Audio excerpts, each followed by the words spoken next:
Olá, queridos alunos, tudo bem? Como é que vocês estão? Espero que estejam bem, né, nesse nosso tempo aí de quarentena. Ninguém estava esperando por uma situação dessas, né? Situação histórica, por sinal, diga-se de passagem.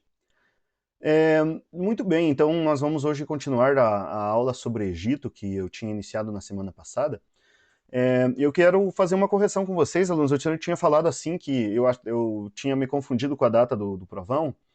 Eu achei que o provão seria essa semana, sabe? O provão é a semana que vem, é na sexta-feira que vem de história.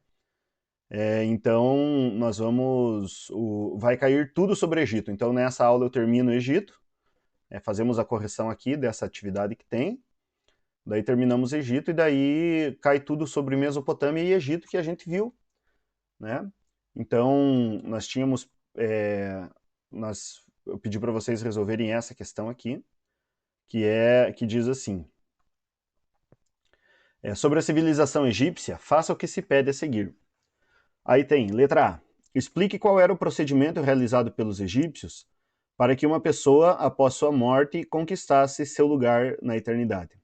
A sugestão que nós temos aqui da apostila é essa. O procedimento consistia em várias etapas, como a conservação do corpo e o julgamento da alma pelos deuses. Ok? É uma resposta bem curta, até porque a própria apostila deixa apenas 2 linhas para isso, né? E aí na letra B diz assim: estabeleça uma relação entre a religião egípcia e o desenvolvimento da medicina. E a sugestão de resposta que a apostila traz é essa ali: em virtude da crença na vida após a morte, o embalsamento tornou-se prática corriqueira no Antigo Egito.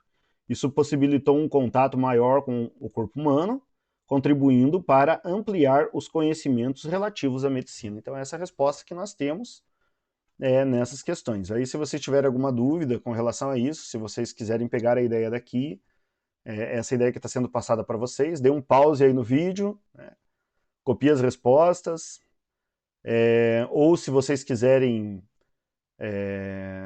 se está mais ou menos o mesmo sentido a resposta de vocês, tá ótimo, vocês sabem que não precisa estar igualzinho que está aqui, né, mas ela tem que estar coerente, no caso, claro, coerente, mas corretamente, né, não de maneira errada. Então nós vamos seguir para frente agora.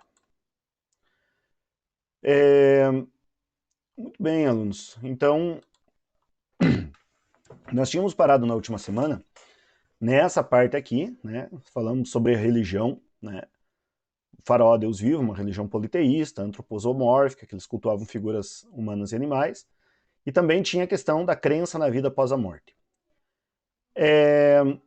Vamos então prosseguir da onde paramos.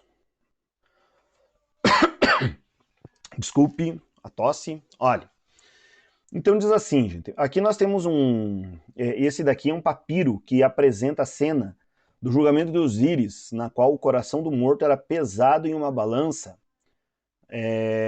Está no Museu do Louvre de Paris, né, esse papiro egípcio. Então vocês podem ver aqui mais ao centro, né, da obra, que vocês podem ver mais ao centro que está, né, numa balança, né, então Osíris pesando, né, um coração de um lado e uma pena do outro. Lembre o seguinte, que o coração representava o quê? Representava aqui embaixo, né, a pureza da alma.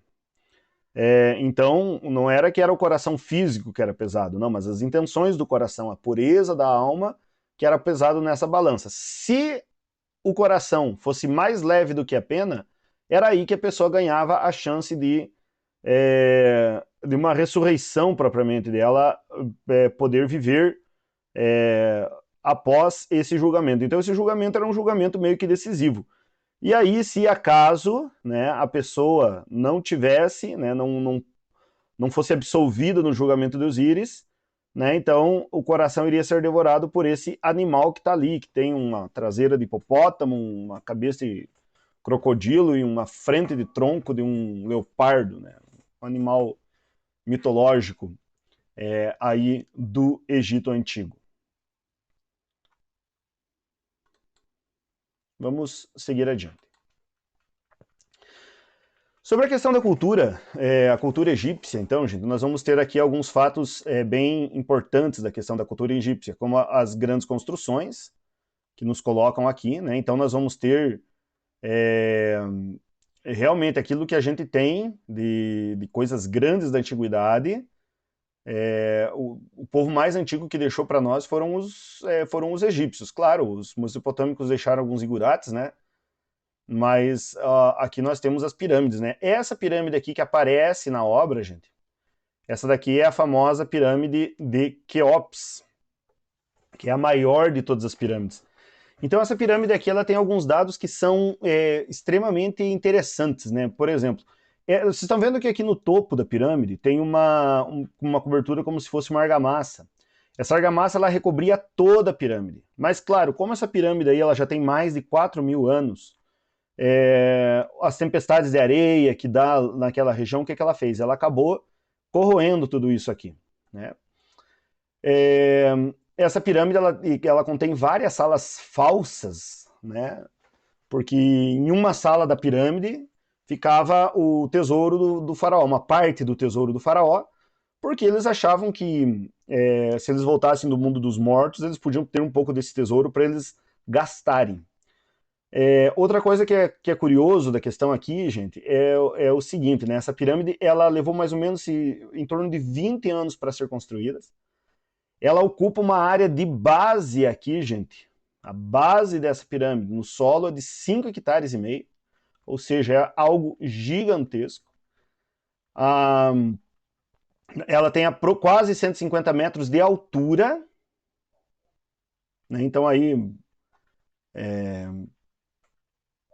por exemplo, 150 metros de altura, aqui o pessoal vocês aqui de Prudentópolis, né, que sabem disso aí, é quase 2 vezes o Salto São João, por exemplo, né, em altura, é muito alto. Essa pirâmide mais ou menos em torno de 100 mil trabalhadores construíram ela durante um período de 20 anos. E cada bloco de pedra que compõe essa pirâmide tem mais ou menos 2 toneladas. E tem mais ou menos em torno de 2,5 milhões de bloco de pedra. Então se pega aí, se quiser saber o peso dessa pirâmide, né, é uma coisa assim estratosférica. Multiplique 2,5 milhões, 2,5 milhões por 2.000 e você vai ter o peso aí da pirâmide, né? Não vamos fazer aqui, mas é só uma curiosidade aí, se você quiser saber. Aqui nós temos um exemplo da construção da esfinge, né, que é aí uma imagem antroposomórfica, né? O corpo de leão, cabeça humana, né?